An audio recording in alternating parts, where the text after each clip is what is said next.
Hello, today I'm going to be doing another grief share video, and I'll just go ahead and jump right in. I apologize, I'm still getting over a chest infection and um, having some nasal problems too. But anyway, I'm going to go ahead and try to talk about basically what I'm going through. Um, it's been really tough this past week. I mean, I know I've touched on it a little bit before, but I've been just struggling with trying to feel like there's like a purpose in life. I guess I'll give you a little bit of background about some things that kind of led to this frustration. Me and my husband were going to a church. I think I talked about it a little bit, where his parents were pastors, and there was this kind of particular moment that happened. I don't know exactly when. I think it was a couple years ago, and there were some pastors that came to the church, excuse me, and they had instructed well, they were more like evangelists, which are like traveling pastors kind of. The traveling pastors had came in and told the pastors of the church that it was time to retire and step down and hand things over to me and my husband. Now we weren't doing very much in the church at the time. Um, my husband was he was doing some of the behind the scenes stuff like IT and audio and things like that. And I was just kind of helping scan invoices and things like that. So um, it wasn't really like an active role, if you want to call it that. We were kind of just doing some behind the scenes stuff. So um, I guess we were all taken a little bit surprised by it, by these pastors that came in and said this. Um, so, I don't think me or my husband really expected anything from it initially. I think that it took a while to even see that like that kind of thing was needed. Um, so I'd say maybe over a period of a year of time, like um, we kind of saw the need for the change and tried to accept it. And I think, I mean, when I look at what was happening, um, I think I kind of described the situation before. But like our church had two pastors, um, a man and a woman. They're my husband's parents, but that doesn't really matter. It's just um, trying to describe what the roles were. Um, so the pastor's wife, which was the co-pastor, um, it really didn't take her very long to start accepting, I guess, the idea, and she started handing some things over to my husband to do in the church financially. I mean, I guess it was still some behind the scenes stuff, but um, it was very important roles that needed to be filled. Um, but it seemed like the head pastor was having trouble letting go of things. That's just my perspective.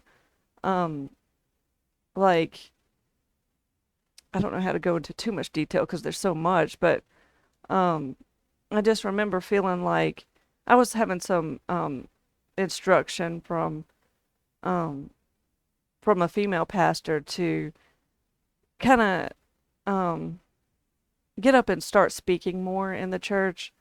Um, and she had kind of helped me get some confidence to try to do some things, to try to speak more and things like that. So um, she was kind of encouraging me um, to get up and speak. I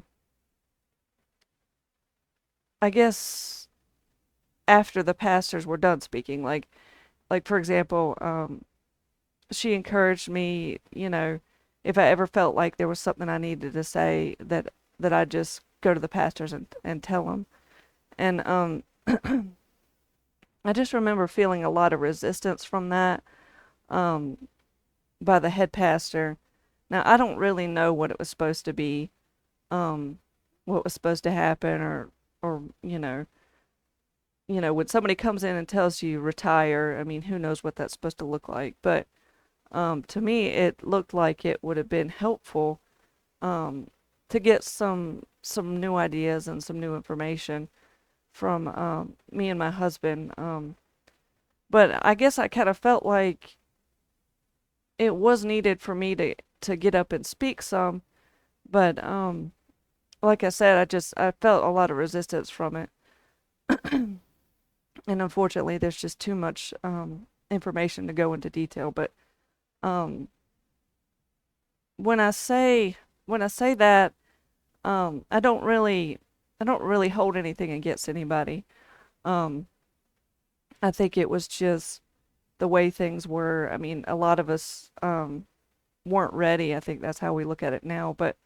Um, but by being held back in the ways that we were trying to move forward, it kind of created this frustration, and we ended up having to leave. But um, I think me and my husband both saw potential to feel like we had a greater purpose in life. And I mean, I know that sounds odd because like we all have a purpose. We can get a job, we can do whatever, but there's things I think that help us feel like we have more purpose than others. So we just saw a lot of potential to move forward and do things in that church that would make us feel more satisfied with life. I guess I'll just say it that way. And it didn't work out, and I think it created actually more frustration to see the potential of having a more satisfying life and feel like it was ripped away. Now I know we made the choice to leave the church and things like that, but um it just felt like there was no other option where with things going the way they were. So I just say all that to kind of give you an idea of like where part of my frustration comes from. Um, there were jobs that I wanted to do. There were things I wanted to do in that church that I just felt like I couldn't do. And when you're kept from doing something that you want to do, it could create a lot of frustration. Um, so on top of that, I think I was talking about in my last video, how I've got a lot of physical problems, and it's I mean, I just look at life kind of this way. If you've got a problem, you you usually have something to take your mind off it, like a job. I've taken many jobs that have gotten me through some hard times, but by being by having the jobs that I want taken away, it makes things a lot harder to deal with frustrations, daily frustrations, like the physical problems I was talking about that I have, and I mean just generally feeling held back, not really knowing what to do with your life. I mean, these are all things I think people tend to feel, but sometimes those frustrations just catch up with you and they just weigh down on you. So that's kind of what I'm feeling. It's just a lot to just deal with the heavy frustrations that I feel like I'm going through. And I know a lot of people say that, God doesn't put more on you than you can handle. Now I guess that's true, but it will be quite a bit either way. So, and I can't explain to you about the people that, um, you know, I guess get put in a position to feel like they need to kill themselves and stuff like that. I don't really understand some of those things, but all I can say is like I have felt like I have been to the breaking point many, many times, and when those things happen, you go back to the last thing you heard, which for me is have a baby, but it's not that simple. I can't just make myself have a baby. Um, but I won't go into that frustration too much.